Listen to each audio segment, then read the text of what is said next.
Have you ever wondered, why did I do that? Or why can't I just control my behavior? This next title suggests we can better understand ourselves and others if we shift from asking, what's wrong with you, to what happened to you? But I have serious criticism of this work, so consider yourself warned.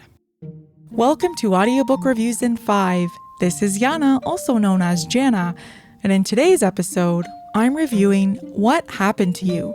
Conversations on Trauma, Resilience, and Healing, written and read by Oprah Winfrey and Dr. Bruce Perry.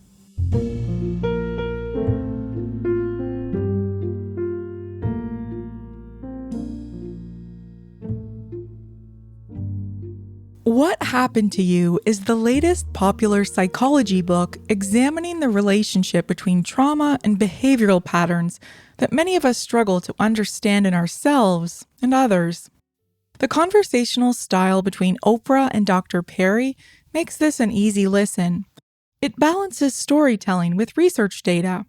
It begins with Oprah sharing unsettling and painful childhood experiences and trying to put these into context with research highlights as explained by Dr. Perry. Some examples are very specific, such as her need to barricade a door at night decades after experiencing family violence, and some are much more generalized, such as her tendency to be a people pleaser. Dr. Perry illustrates the connection between adverse childhood experiences, or ACEs, and our risk of disease and social and emotional problems. This includes links to heart disease, lung cancer, diabetes, many autoimmune diseases, as well as depression, violence, being a victim of violence, and suicide. You can take the ACE test for yourself through a link I've included in the show notes, but Dr. Perry is quick to point out that a high score isn't a guarantee of negative outcomes. It simply puts you at a higher risk. If you're unfamiliar with trauma research or behavioral psychology, this could be a breakthrough book for you, but I found it lacking in advice on healing trauma, despite its title. My main critique of this book is that there isn't much advice on managing adult populations or individual relationships with people who are reactive and volatile because of unresolved trauma. Oprah and Dr. Perry focus almost exclusively on childhood development. Repeatedly, this book cites that millions of people have experienced trauma and developed maladaptive patterns in their relationships, but most of the author's advice targets understanding ourselves or children. But understanding is merely a first step. It's not actually healing in and of itself.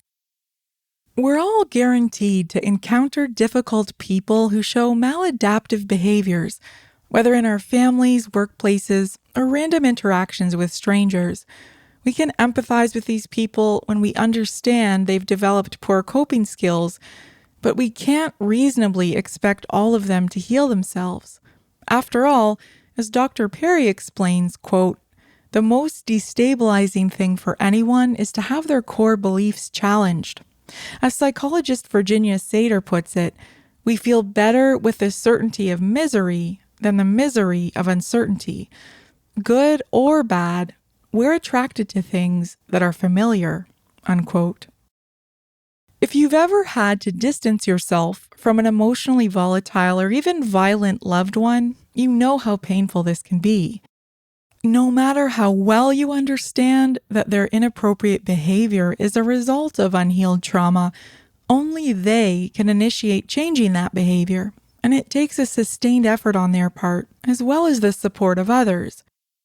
But Oprah and Dr. Perry don't discuss how these individuals sometimes remain a real threat to others, no matter how well their trauma is understood. So as much as I feel for those with maladaptive behaviors, I'm still left with my crude solution of creating distance from these people and limiting contact with them for my own mental health and physical safety. But is this really the best solution? This book doesn't have much to say about that. What do you think? I'd love to hear your insights on this topic. And in the spirit of Oprah, let's spark a conversation about this. Message me on my social media channels linked in the show notes. Finally, consider the scale of maladaptive behavior implicated in chronic substance abuse and illness, incarceration, and other social problems. These are systemic issues that perpetuate the suffering of so many, yet clearly they cannot be resolved solely through self-help. This book touches on the research that shows relationships and connectedness have the power to counterbalance adversity, yet there's few examples of what this looks like.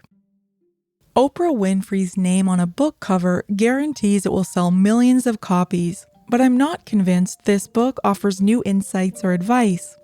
It's a compelling summary of well-established research findings in a conversational format. Fair enough.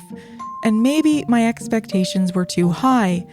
That said, I'd recommend this title to anyone interested in understanding the impacts of trauma in childhood and its implications for health. And if you're new to this topic, it's worth a listen.